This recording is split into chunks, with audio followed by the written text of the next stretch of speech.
بسم اللہ الرحمن الرحیم۔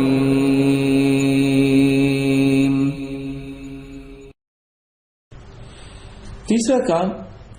جس سے امت کو نکلنا چاہیے اور نکلنے کے لیے تیسرا کام کرنا چاہیے اس خوف کی کیفیت سے، نمازوں کی پابندی کریں، ایسے کام کریں جس سے اللہ تعالیٰ کی ضمانت ملتی ہے، اللہ تعالیٰ کی امانت ملتی ہے۔ کس طرح انسانوں کو آج روک لیا جاتا ہے، ان کا مشاہدہ کیا جائے یہ بیمار ہیں کہ نہیں بیمار، ایسی جگہوں پہ روک لیا جاتا ہے۔ تو اللہ تعالیٰ نے بہت بڑی امان گاہ رکھی ہے، وہ ہے نماز۔ من صلی الصبح فهو فی ذمۃ اللہ فلا تغفر اللہ فی عہدی، جو فجر کی نماز با جماعت ادا کرتا ہے وہ اللہ کی حفاظت اور ضمانت میں چلا جاتا ہے۔ جو گھر میں داخل ہوتا ہے سلام کہتا ہے وہ اللہ کی ضمانت میں ہوتا ہے۔ جو اگر دین کے لیے نکلتا ہے تو اللہ کی ضمانت میں ہوتا ہے۔ اس لیے سلام کہنا اس کو کبھی نہ چھوڑے، نماز با جماعت کو کبھی نہ چھوڑے۔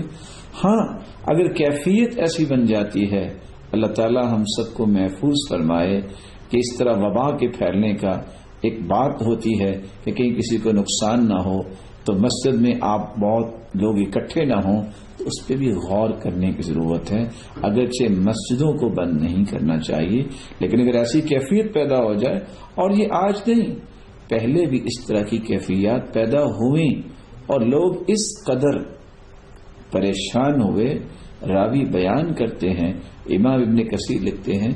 کہ جب ایک مرتبہ طاعون کی بیماری لگی تو 3 دن کے اندر ہر روز 70,000 لاشیں اٹھتی تھیں، ان کو کوئی سنبھالنے والا نہیں تھا، مسجد ویران ہو گئی تھی، کوئی مسجد میں نظر نہیں آتا تھا۔ تو ویسے مساجد کو بند نہ کیا جائے، لیکن اگر اس طرح کی اچانک سے وبا پھیلتی ہے تو احتیاط کرنے میں کوئی حرج نہیں، کیونکہ مسجد میں جانا خود ایک علاج ہے۔ اللہ کے سامنے جب انسان گرتا ہے تو اللہ عز و جلال کی رحمت کا نزول ہوتا ہے۔ اور راوی بیان کرتے ہیں کہ جب طاعون کی بیماری آئی تو ہم اپنے گھروں کو چھوڑ کے، بچوں کو چھوڑ کے اللہ کے گھر میں ڈیرا لگا لیا تھا، جس کے 2 فائدے ہیں۔ موت تو گھر میں بھی آنی ہے، یہاں بھی آئے گی اللہ کے گھر میں۔ دوسرا یہ ہے کہ اللہ کے سامنے سجدہ ریز ہوں گے تو ہم اللہ ذو الجلال کی رحمت کے مستحق قرار پائیں گے۔ چوتھا کام جو کرنے والا ہے وہ ہے انسان کو اللہ کے رسول صلی اللہ علیہ وسلم کی سکھائی ہوئی دعائیں جو ہے وہ صبح و شام ان کو معمول بنانا چاہیے۔ مثال کے طور پر ایک دعا ہے، سنن ابی داؤد کی روایت ہے، جو 3 مرتبہ صبح اور 3 مرتبہ شام کو یہ دعا پڑھ لیتا ہے تو اس کو کبھی بھی کوئی اچانک بلا نہیں پہنچے گی۔ بسم اللہ الذی لا یضر مع اسمہ شیء فی الارض ولا فی السماء وهو السمیع العلیم۔ اسی طرح رسول اللہ صلی اللہ علیہ وسلم نے فرمایا، صحیح مسلم کی روایت ہے کہ انسان جہاں بھی رہتا ہے، کہیں رکتا ہے، پڑاؤ ڈالتا ہے، یہ دعا اگر پڑھ لے، اعوذ بکلمات اللہ التامات من شر ما خلق لم يضره شيء حتى يرتحل من منزله ذلك، جب تک یہ دعا پڑھ کے جہاں بھی رہے گا دنیا کی کوئی بھی چیز اسے نقصان نہیں دے سکتی۔ اسی طرح تیسری دعا جو انسان کو معمول بنانا چاہیے، کسی کو غم آئے، بیماری آئے، کوئی بیماری، سقم نکرہ ہے، والنکرۃ تدل علی العموم، کوئی بھی بیماری، انسان پہ کوئی سختی آ گئی ہے، کسی فکر میں مبتلا ہے، تو یہ دعا پڑھ لے، اللہ اللہ ربی لا اشرک بہ شیئا۔ صحیح الجامع کی روایت ہے، اس دعا پڑھنے والے کو رب تعالی سختیوں سے بھی بچاتے ہیں اور فکر اور غم اور بیماریوں میں اسے دور فرما دیتے ہیں۔ چوتھی دعا جو رسول اللہ صلی اللہ علیہ وسلم کثرت سے پڑھا کرتے تھے، جامع ترمذی کی روایت ہے، یا حی یا قیوم برحمتک استغیث۔ پانچویں دعا جو اللہ عز و جلال نے قرآن میں اتاری ہے، یہ وہ دعا ہے جو سیدنا یونس علیہ السلام نے 3 اندھیروں میں کی تھی، رات کا اندھیرا، پانی کا اندھیرا اور مچھلی کے پیٹ کا اندھیرا۔ امت اس وقت خوف اور پریشانی کے اندھیروں میں ڈوب چکی ہے،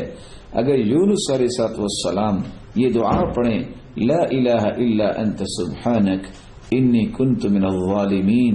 یہ دعا پڑھیں اللہ تینوں اندھیروں سے نکال کے انہیں لے آئیں، تو آج امت بھی یہ دعا پڑھے تو اندھیروں سے نکل سکتی ہے۔ اور حدیث کے آخر میں لفظ بھی یہ ہے لم يدع بها رجل قط الا استجاب اللہ له، جس مصیبت کے لیے انسان یہ دعا پڑھتا ہے اللہ ذو الجلال اس مصیبت کو اس سے دور فرما دیتا ہے۔ اگرچہ لوگ اس کو آیت کریمہ سے بھی یاد کرتے ہیں، یہ رسول اللہ صلی اللہ علیہ وسلم پر نازل ہونے والے قرآن کی آیت کا حصہ ہے۔ چھٹی دعا جو ہمیں پڑھنی چاہیے، اللہم عافنی فی بدنی،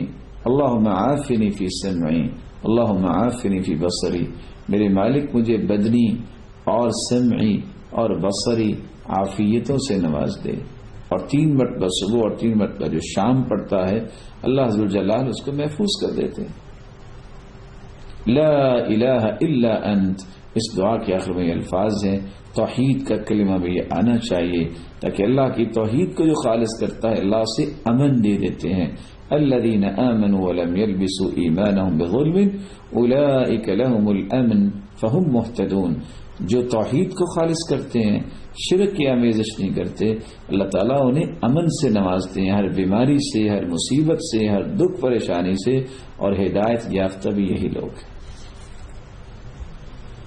رسول اللہ صلی اللہ علیہ وآلہ وسلم نے ایک 7ویں دعا بھی سکھائی ہے، اللہم انی اعوذ بک من منکرات الاخلاق والاعمال والاہواء والادواء،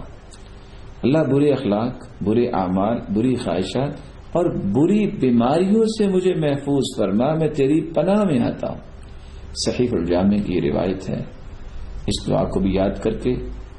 معمول بنانا چاہیے۔ اور 8ویں دعا اللہم انی اعوذ بک من البرص والجنون والجزام ومن سیء الاسقام، اے اللہ برس کی بیماری سے، پاگل پن اور کوڑ سے اور تمام بری بیماریوں سے میں تیری پناہ مانگتا ہوں۔ اللہ کے رسول صلی اللہ علیہ وسلم یہ دعا بھی مانگا کرتے تھے، اللہم انی اعوذ بک من زوال نعمتی، اللہ جو نعمتیں ہیں مجھ سے زائل نہ کر دینا، صحت کی بھی نعمت ہے اللہ مجھ سے چھین نہ لینا، وتحول عافیتک، اور تو نے عافیت سے نوازا ہوا ہے یا اللہ اس کو تبدیل نہ کر دینا، وفجاءت نقمتک، اللہ اچانک کی سزا نہ مجھے دینا، جمیع سخطک، تیری ہر قسم کی ناراضگی سے میں تیری پناہ مانگتا ہوں۔ یہ دعا بھی کرنی چاہیے جو صحیح مسلم کی روایت ہے۔ 10ویں دعا رسول اللہ صلی اللہ علیہ وسلم نے امت کو سکھائی ہے کہ جو شخص کسی بھی غم یا مصیبت میں یہ دعا پڑھ لیتا ہے، اللہم انی عبدک وابن عبدک وابن امتک ناصیتی بیدک ماض فی حکمک عدل فی قضاؤک اسألک بکل اسم هو لک سمیت به نفسک او علمته احدا من خلقک او انزلته في كتابك او علمته احدا من خلقك او استأثرت به في علم الغيب عندك ان تجعل القرآن العظيم ربيع قلبي ونور صدري وجلاء حزني وذهاب همي۔ اللہ کے رسول کا فرمان ہے یہ دعا جو پڑھ لیتا ہے اللہ اس کے غم کو خوشی میں تبدیل فرما دیتا ہے۔ کس قدر یہ خوبصورت دعا ہے جس سے انسان کا غم خوشی میں تبدیل ہو جاتا ہے۔ آج امت کس قدر غم میں چلی گئی ہے، اور آپ صلی اللہ علیہ وآلہ وسلم نے فرمایا یہ دعا بھی یاد ہونی چاہیے، جب بھی کسی بیمار کو دیکھو تو یہ پڑھنا چاہیے، الحمدللہ الذی عافانی مما ابتلاک به وفضلنی علی کثیر ممن خلق تفضیلا، اللہ تیری ہی تعریف ہے، تو نے مجھے عافیت میں رکھا ہے اس مصیبت سے جس میں اس نے تجھے مبتلا کیا ہے، اس کو دیکھ کے پڑھے جو انسان بیچارہ بیمار ہے اللہ اس کو بھی صحت دے، اور اے اللہ تو نے مجھے کتنی فضیلت سے نوازا ہے۔ یہ دعا پڑھنے والا اللہ ذو الجلال کے ہاں اتنا محفوظ ہو جاتا ہے کہ رب تعالی اس کو اس بیماری سے محفوظ فرما دیتے ہیں جس بیماری والے کو دیکھ کے انسان یہ دعا پڑھتا ہے تو اللہ ذو الجلال اس کو اس بیماری سے محفوظ فرما دیتے ہیں۔